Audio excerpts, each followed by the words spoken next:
Ladies and gentlemen, you are in the presence of okayness. This is the Fujifilm XF10, one of the most widely lauded cameras ever. When this camera came out, it got a lot of flack. In my forever search of finding a small compact camera with awesome image quality, I decided to give the XF10 a shot, despite all the horrible reviews I saw. Main concerns and things I saw about the camera were it had horrible autofocus, not very customizable. The lens cap is quite frankly a pain in the butt. This camera does have a lot of things to hate, yet I find it to be one of my favorite cameras ever. This camera is so much fun to shoot, and the most important part about this camera, the image quality.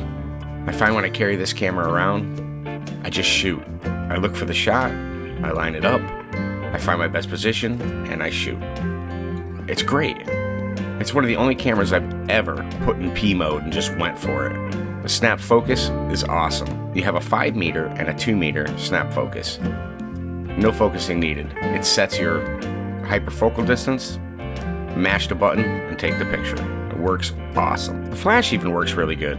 This picture was taken at snap focus 2 meters in a dark room with a flash. Let me get the things out of the way that I absolutely hate about this camera. The lack of customization with this camera is frustrating. I would love to be able to set the dials to my preference. It has 2 command dials. Only thing is, in manual, I can't set the front one to shutter. It has to be aperture, and the rear one is shutter. Another thing that's frustrating is there's no dedicated movie button. Now this is not a movie beast, by any means. It's a 1080 camera. But I do like to shoot clips while I'm out, and this is just a pain in the butt to do. I have to actually go into the drive mode, change it, before I could even take any video. The swipe functions are pretty cool, actually. In the beginning, I had no idea how to make this thing work. I was swiping and swiping, and it wasn't doing anything. But it's more of a flick than a swipe, and it works every time flawlessly. The shutter on this thing is dead silent. I can shoot this down to 1/15th of a second, no blur. It's so light, easy to handle. It's a one-hand camera all day long. Pull it out of your pocket, start shooting.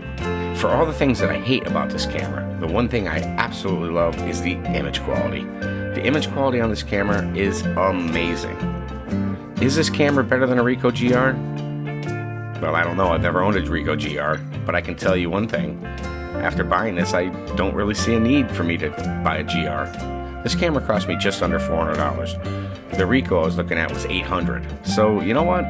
For my jump into fixed lens, compact camera world, I think this is a great choice. I can see me totally using this on vacation.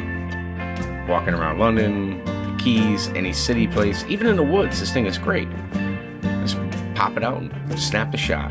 It's a photography first camera. If you're planning to do a lot of video, scroll on by. This is not your camera. If you're looking for a solid, compact camera with amazing image quality, small and pocketable, this is your camera. Does it have a lot of flaws? Definitely. But in the end, the flaws don't outdo how well this camera operates. If you have any questions about the Fuji XF10, feel free to leave them in the comment section below. I'll be happy to answer them. And this review was inspired by one of my favorite YouTubers, MIII Burley. Thanks for your great reviews, Matthias. Keep them up.